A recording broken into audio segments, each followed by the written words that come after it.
When considering a final cosmic solution to existence and to all our problems in a singularitarian vein, it usually involves an artificial general intelligence that is essentially God and has a utility function that it can maximize to the best of its knowledge within the bounds of its ability to represent and manipulate that knowledge given its resources to influence its future light cone.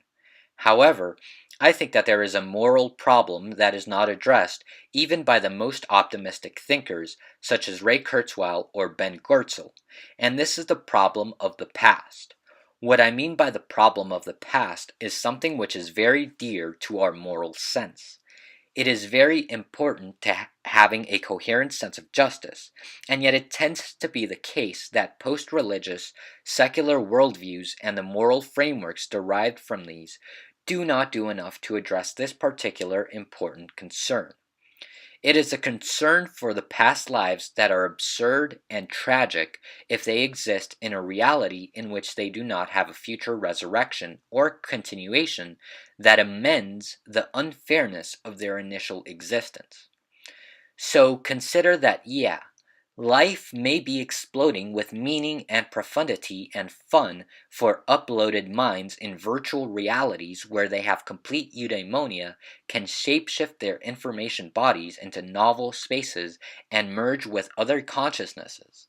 But what about that 21st century human who was just an amateur soccer player, drank coke, got into finance, married twice, and died of cancer? Does that seem fair? Well, that may sound like sulking. Like, hey, aren't you being an ungrateful, whiny crybaby? Be thankful that you exist at all. But to that I say, not so quick. This example does little to capture the full extent of the evil perpetrated by the unfairness in this world. Think of a girl in her home who one night is forcibly tied to her bedpost while both her parents are shot and killed by the burglars who broke into her home. I believe that there is no future enjoyment or level of satisfaction for future beings which would be enough to cleanse the sins of the blind watchmaker whose mechanics are to blame for this tragedy. Had the suffering of this girl been the single only locus of suffering in the entire universe, that would be enough to split the galaxies at their seams, administer anesthesia to the pulsars, and forever revoke the words, "Let there be light." Nowadays, utilitarians would strongly disagree.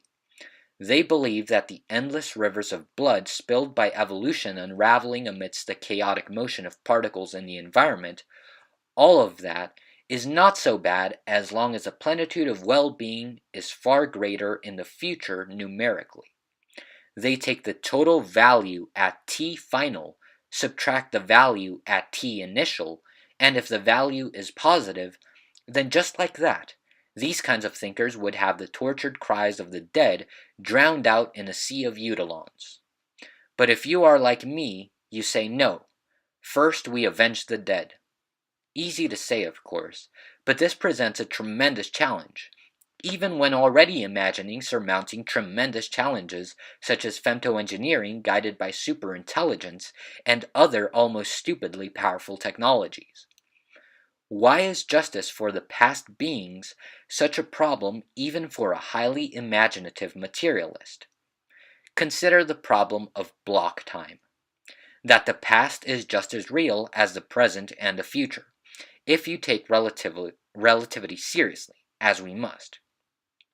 So even if you could recreate the particular patterns of the person's brain at year 10 and at year 11 and the day after that and the minute after that and so on, and summon each one of these iterations of people, but now in a super exciting utopia, that wouldn't mean that you deleted their past self.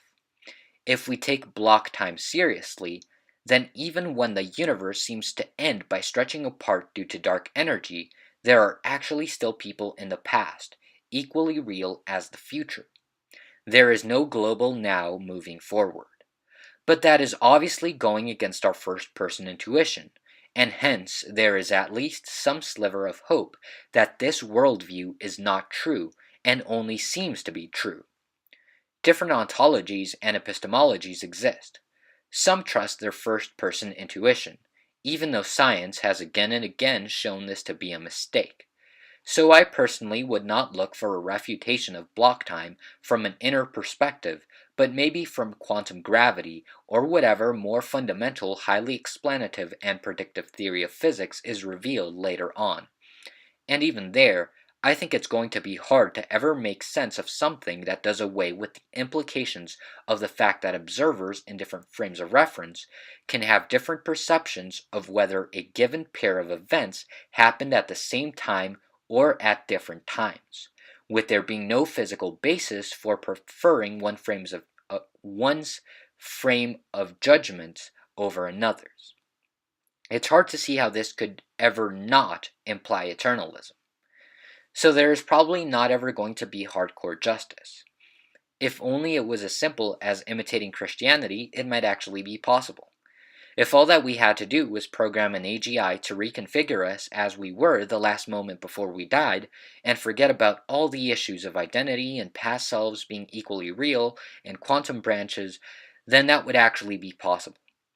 It is not outside the laws of physics to recreate an information processing structure such as a brain, as no credible argument has been made that absolutely refutes nanotechnology in principle, and no credible argument has been made that there is a dualistic essence or soul. And it would also be easier if, say, Buddhism was true, in which case there is no self, but a conditioning of the next arising experience, with the stream of experience never ceasing, even across bodies, although the domino effect somehow inexplicably ceases during sleep and nirvana. And while Buddhists deny that there is a soul, they seem to actually be replacing soul with soul soup mush of broken down components. This slush of elementary traumas and beauties and heads rolling on endless beaches, once a reptile, once a little green man, and so on, eventually flush down into the cessation from existence that is nirvana. So it assumes a presentism, with only now being real, and hence they don't concern themselves with justice for the past much. But just in case you're still worried, they will say that it all evens out on the way down to the final cosmic flush. It all evens out via transgenerational workings of the law of karma. So, religions came up with all these creative ways to solve what I think is the most fundamental moral problem: the lack of spatio-temporal justice. Babies die without even a chance. Essentially, all of Earth's animal species are extinct. Oh, and remember when that Mongol drove your palms against a ship with an iron stake and you hung there crying in despair? Oh, that's right, you never experienced that. But she did. Remember when you were herded into the shower and the last thing you heard, as you suffocated in noxious gas, were the shrieking wails of the dying? Oh, that's right, you never experienced that. But he did. Now think of how many planets with life and histories exist. How many Everett branches are probably multiplying this situation infinite-fold. And yet if you slice spacetime in such a way so as to consider beings living in the future in Andromeda, they might be experiencing absolute joy, downloading complex new aesthetic realms in which to dip their warm, fleshless bodies, slowly grinding pleasure axes against epic quests of meaning, doused with a synesthesia of fractal paths inside subtle new creations, every moment a discovery as original as the last microfraction of unbounded energy. All that may be in store for our descendants, or is already happening for other evolutionary lineages for all we know. So is it moral to maximize that and forget about the past? To forsake those countless beings who suffered and died as the equations of physics impaled them forever on its vector to the heavens? Or should an ideal moral AGI hurry to find the plug?